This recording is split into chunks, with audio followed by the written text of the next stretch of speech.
Hello everyone, आज हम start करने वाले हैं ऑस्मोसिस। ऑस्मोसिस हमने बेसिक पार्ट देख चुके थे। डिफ्यूजन क्या होता है, डिफ्यूजन की रेट किस पे डिपेंड करती है, सिंपल डिफ्यूजन क्या होता है, फैसिलिटेटेड डिफ्यूजन क्या होता है। आज का वीडियो हमारा बेस्ड होगा ऑस्मोसिस वाले पार्ट को कवर करेंगे कि ऑस्मोसिस क्या होता है। ऑस्मोसिस हमने लास्ट वीडियो में ही ये डिस्कस किया था कि अभी हम बिल्कुल रिवीजन पार्ट पे चल रहे हैं प्लांट फिजियोलॉजी के। धीरे धीरे स्टेप बाय स्टेप हम मूव करेंगे हायर पार्ट पे, जिसमें धीरे धीरे वाटर पोटेंशियल क्या होता है आपका, एक एक पॉइंट हम अच्छे से समझेंगे। जहां पर भी आपको डाउट होगा आप बिल्कुल कमेंट करके मुझसे पूछ सकते हैं। प्लांट फिजियोलॉजी आपका बिल्कुल इस टाइप से हो जाना चाहिए कि मैक्सिमम क्वेश्चन अटेम्प्ट हो पाए। ठीक है, जहां भी डाउट होता है, छोटे से छोटा डाउट हो, आप बिल्कुल मुझे कमेंट करके पूछ सकते हैं। ठीक है, ऑस्मोसिस ऑस्मोसिस हमने लास्ट वीडियो में डिस्कस किया था। सॉल्यूट क्या होता है, सॉल्वेंट क्या होता है। सॉल्यूट मतलब वो मॉलिक्यूल जिसको हम डिसॉल्व करते हैं, वो क्या कहलाता है, सॉल्यूट। सॉल्वेंट क्या होता है, वो जिसमें हम सॉल्यूट को डिसॉल्व करते हैं, वो कहलाता है सॉल्वेंट। ठीक है, ऑस्मोसिस क्या होता है, ऑस्मोसिस की केस है movement of solvent from higher concentration, movement of solvent from higher concentration to lower concentration, movement of solvent from higher concentration to lower concentration। मतलब कह सकते हैं टाइप ऑफ डिफ्यूजन। डिफ्यूजन में हमने सॉल्यूट का transport देखा था हायर टू लोअर कंसंट्रेशन। यहाँ हम किसका मूवमेंट देख रहे हैं, सॉल्वेंट का ट्रांसपोर्ट देख रहे हैं। किससे, हायर कंसंट्रेशन से लोअर कंसंट्रेशन की side through a semi permeable membrane. क्या ये सेमी परमिएबल मेम्ब्रेन के थ्रू। जब सॉल्वेंट मूव करता है हायर कंसंट्रेशन से लोअर कंसंट्रेशन की side, solvent it means water molecule, मतलब ये मेम्ब्रेन किसके लिए परमिएबल है, वाटर मॉलिक्यूल के लिए।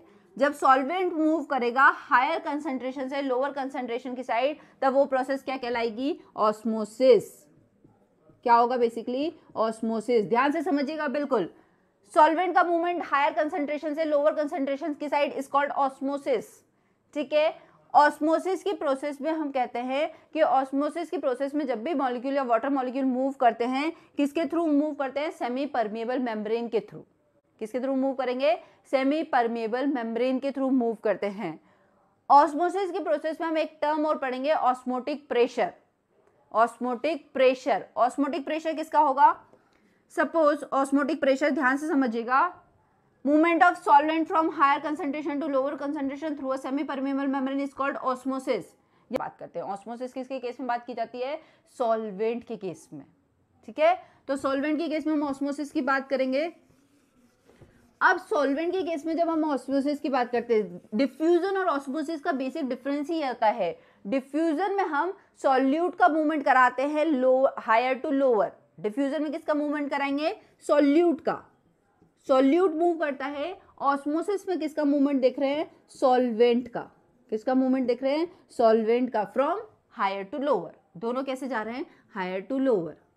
इसमें सेमी परमिएबल मेम्ब्रेन के थ्रू जाते हैं, उसमें कैसे जाते हैं, इजीली गो, उसमें सेमी परमिएबल मेम्ब्रेन की रिक्वायरमेंट नहीं होती है। ठीक है, तो ये ऑस्मोसिस था। ऑस्मोसिस के केस में ही अब हम नेक्स्ट पढ़ने वाले हैं ऑस्मोटिक प्रेशर क्या होता है। क्या पढ़ेंगे, नेक्स्ट होगा हमारा point osmotic pressure. Osmotic pressure, osmotic pressure क्या होगा, ऑस्मोटिक प्रेशर का मतलब क्या होगा, जिससे रिप्रेजेंट करेंगे पाई से। ऑस्मोटिक प्रेशर को जनरली रिप्रेजेंट करते हैं पाई से। ऑस्मोटिक प्रेशर मतलब वो प्रेशर, वो एक्सटर्नल प्रेशर जिसके थ्रू आप ऑस्मोसिस को रोक रहे हो, ऑस्मोसिस होने से रोक रहे हो। जब मूवमेंट्स कैसा हो रहा है आपका, ये कंपार्टमेंट है जिसमें सॉल्वेंट, ये सेमी परमिएबल मेम्ब्रेन, जिसमें यहां पर सॉल्वेंट का लेवल ज्यादा है, इस साइड सॉल्वेंट का लेवल कम है। यहां पे क्या है, सॉल्वेंट का लेवल कम है। ठीक है, movement of solvent from higher concentration to lower concentration through a semi permeable membrane. यहां से सॉल्वेंट मूव कर रहा है हायर कंसंट्रेशन से लोअर कंसंट्रेशन की साइड। अब धीरे धीरे इसका लेवल कैसा होगा, बढ़ेगा ऑस्मोसिस होने से। बट कोई एक्सटर्नल फैक्टर इस ऑस्मोसिस को रोक रहा है। यहां पे कंसंट्रेशन लेवल कैसा होता जाएगा, धीरे धीरे बढ़ता जाएगा। ये ए कंपार्टमेंट, ये बी कंपार्टमेंट, बट कोई पिस्टन लगा हुआ है जो प्रेशर के थ्रू इसके ऑस्मोसिस के प्रेशर को रोक रहा है। ये ऑस्मोसिस को क्या कर रहा है, रोक रहा है। ये आपका पिस्टन है जो क्या कर रहा है, प्रेशर डाल रहा है जिससे ऑस्मोसिस ना हो। वो एक्सटर्नल प्रेशर जो ऑस्मोसिस को ना होने दे वो क्या कहलाता है, osmotic pressure. Osmosis, movement of solvent from higher concentration to lower concentration, जैसे जैसे सॉल्वेंट का मूवमेंट बढ़ेगा ऑस्मोसिस होगी। कोई एक्सटर्नल प्रेशर, ये क्या है आपके पास, एक्सटर्नल प्रेशर। वो एक्सटर्नल प्रेशर, ये एक्सटर्नल प्रेशर है जो किसको रोक रहा है, ऑस्मोसिस को रोक रहा है, वो क्या कहलाएगा आपका, ऑस्मोटिक प्रेशर। इसको हम बोलेंगे ऑस्मोटिक प्रेशर। किसे रिप्रेजेंट करेंगे, पाई से रिप्रेजेंट करेंगे। ऑस्मोटिक प्रेशर से रिलेटेड आपके पास न्यूमेरिकल क्वेश्चंस भी पूछ लिए जाते हैं कभी कभी, ध्यान रखिएगा कैसे निकालेंगे। किसी भी सॉल्यूट के केस में या सॉल्वेंट के केस में osmotic pressure is equal to pi is equal to ICRT। कैसे रिप्रेजेंट करेंगे, pi is equal to ICRT। IC क्या होता है, ऑस्मोलरिटी, किसी भी सॉल्यूशन की ऑस्मोलरिटी, IC को बोलेंगे ऑस्मोलरिटी। IC का मीन क्या होगा, osmolarity. R is the gauge constant, R क्या होगा हमारा, गेज कांस्टेंट, R होगा गेज कांस्टेंट। T होगा absolute temperature, absolute temperature, T is the absolute temperature. Osmotic pressure को रिप्रेजेंट करेंगे पाई से। किसी भी न्यूमेरिकल केस में क्या होगा, ICRT, R is the gauge constant, T is the absolute temperature. IC क्या होगा, ऑस्मोलरिटी। यदि IC निकालना हो तो कैसे निकालेंगे, I is the want of factor, I क्या होगा, वांट ऑफ फैक्टर, I है हमारा want of factor, want of factor होगा।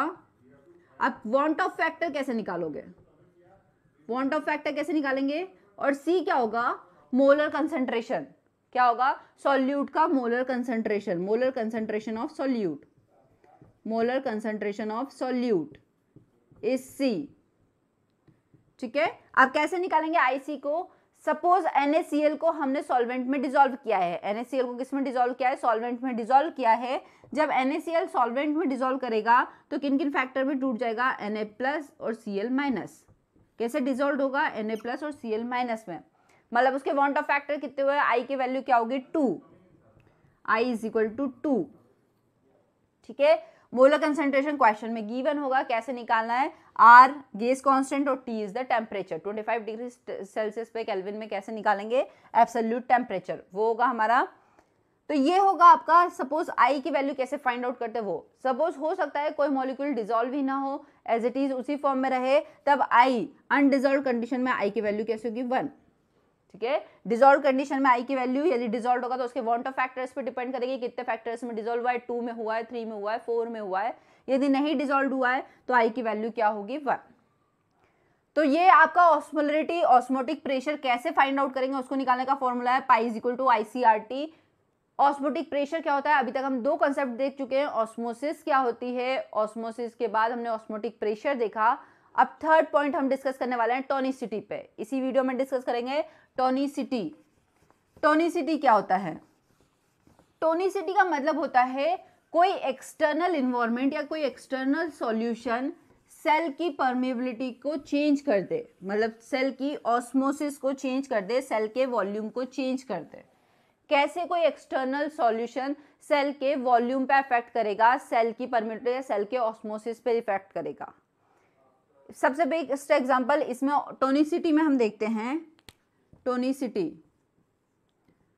टोनिसिटी में आपने पढ़ा होगा हाइपरटोनिक, हाइपोटोनिक और आइसोटोनिक सॉल्यूशन। बहुत अच्छे से ध्यान होगा आपको, क्या क्या पढ़ते हैं हम, hypertonic, hypertonic, hypotonic, hypertonic, hypotonic और आइसोटोनिक सॉल्यूशन। आइसोटोनिक सॉल्यूशन क्या होगा, टोनिसिटी मतलब कोई एक्सटर्नल सॉल्यूशन जो सेल की ऑस्मोलरिटी पे इफेक्ट करे, वो क्या कहलाएगा आपका, टोनिसिटी। वो एक्सटर्नल सॉल्यूशन कैसे सेल की ऑस्मोलरिटी पे इफेक्ट करेगा वो देखते हैं। हाइपरटोनिक सॉल्यूशन, यदि किसी सेल को हाइपरटोनिक, हाइपर मतलब ज्यादा, किस केस में बात कर रहे हैं, जब सॉल्यूट का कंसंट्रेशन ज्यादा हो। हाइपरटोनिक मतलब ऐसा सॉल्यूशन जिसमें सॉल्यूट का कंसंट्रेशन ज्यादा हो। हाइपर मतलब सॉल्यूट के केस में ध्यान रखिएगा, कोई ऐसा सॉल्यूशन जिसमें किसका कंसंट्रेशन ज्यादा हो, सॉल्यूट का कंसंट्रेशन ज्यादा हो। और वाटर का कंसंट्रेशन कैसा होगा, कम। या हाइपरटोनिक मतलब सॉल्यूट का कंसंट्रेशन कैसा होगा, ज़्यादा, और वाटर का कंसंट्रेशन कैसा होगा, कम। वाटर का कंसंट्रेशन कैसा होगा, कम। Hypertonic solution, hypotonic solution, hypotonic solution मतलब सॉल्यूट का कंसंट्रेशन कैसा होगा, कम, और वाटर का कंसंट्रेशन कैसा होगा, ज़्यादा। सॉल्यूट का कंसंट्रेशन कैसा होगा, कम होगा, और वाटर का अमाउंट कैसा होगा, ज़्यादा। हाइपोटोनिक सॉल्यूट कंसंट्रेशन कैसा है आपका, सॉल्यूट का कंसंट्रेशन कम होगा और वाटर का कंसंट्रेशन कैसा होगा, ज़्यादा। वो क्या कहलाएगा आपका, हाइपोटोनिक। हाइपो मतलब कम, हाइपर मतलब ज़्यादा। किसके केस में बात कर रहे हैं, सॉल्यूट के केस में। आइसोटोनिक सॉल्यूशन जिसमें कैसा होगा, सॉल्यूट और सॉल्वेंट दोनों एक जैसे होंगे, आइसोटोनिक सॉल्यूशन।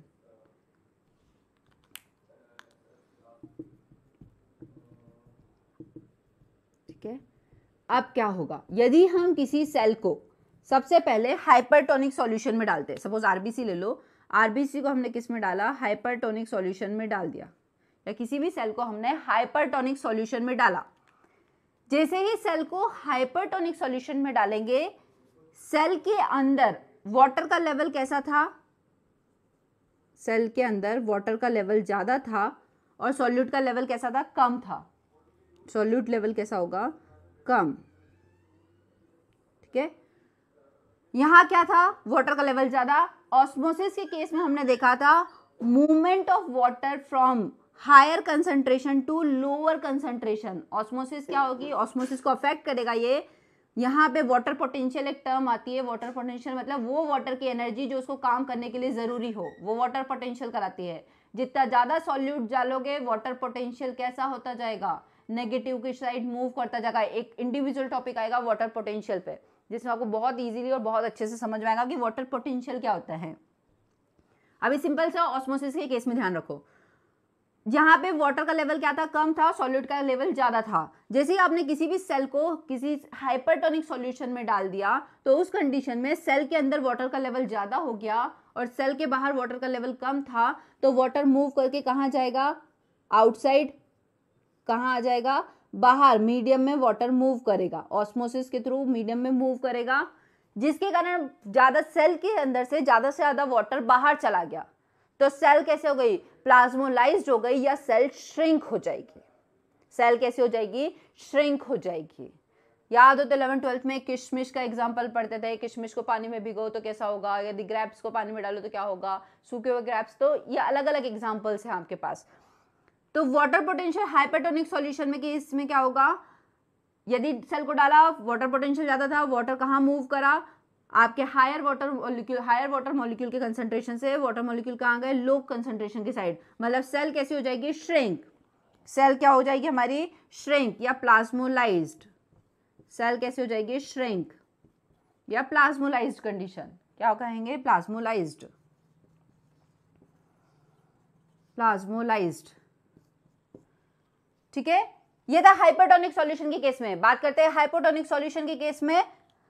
आपको खुद को अब अंडरस्टैंड हो गया हो बेसिकली कि हाइपोटोनिक सॉल्यूशन में क्या होगा। ये सेल है आपके पास, आरबीसी डालो या कोई भी सेल को हम डालते हैं, तो इसके अंदर वाटर का लेवल ज़्यादा था और सेल के अंदर वाटर का लेवल कैसा था, कम हो जाएगा, क्योंकि आपके सॉल्यूशन में जिसमें आपने डाला है वो हाइपोटोनिक सॉल्यूशन है, उसके अंदर ऑलरेडी वाटर लेवल ज़्यादा है। किसके कंपैरिजन में, सेल के कंपैरिजन में। यहाँ पे वाटर का लेवल कम था, यहाँ वाटर का लेवल ज़्यादा था, तो वाटर कहाँ मूव करेगा, सॉल्यूशन से सेल के अंदर। वाटर का मूवमेंट कहाँ होगा, सॉल्यूशन से सेल के अंदर।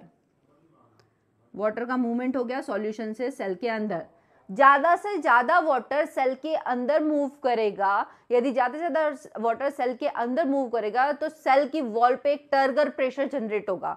सेल की वॉल क्या करेगी, सेल मेम्ब्रेन सेल वॉल को पुश करेगी, टर्गर प्रेशर जनरेट होगा, जिससे सेल क्या हो जाएगी, टर्जिट सेल। उस सेल को क्या बोलेंगे, टर्जिट सेल, या उस प्रेशर को क्या बोलेंगे, टर्गर प्रेशर। या सेल क्या हो जाएगी, स्वेल हो जाएगी, या क्या कहेंगे, सेल कैसी हो गई, स्वेल हो गई। किसके कारण, इसके उस पर क्या जनरेट हुआ, टर्गर प्रेशर। टर्गर प्रेशर या सेल कैसे हो गई, टर्जिट सेल। ध्यान रखिएगा, बहुत ही बेसिक कंसेप्ट है।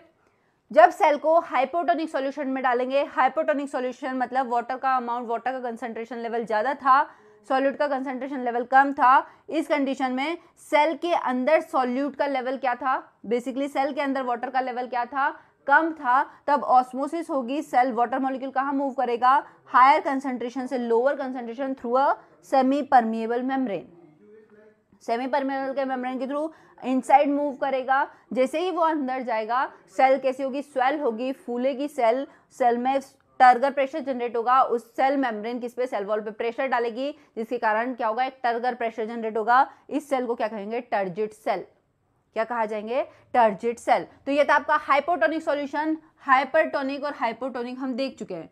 अब बात करते हैं आइसोटोनिक सॉल्यूशन की। यदि हमने किसी सेल को आइसोटोनिक सॉल्यूशन में डाला है, मतलब कैसे सॉल्यूशन में, सेल के अंदर वाटर का लेवल और सेल के बाहर वाटर का लेवल दोनों ही सेम है, ना ही सेल के अंदर दोनों का अमाउंट कैसा है, सेम है, तो कोई भी नो नेट एक्सचेंज, कोई भी मूवमेंट नहीं होगा, मतलब सेल जिस कंडीशन में है उसी कंडीशन में रहेगी।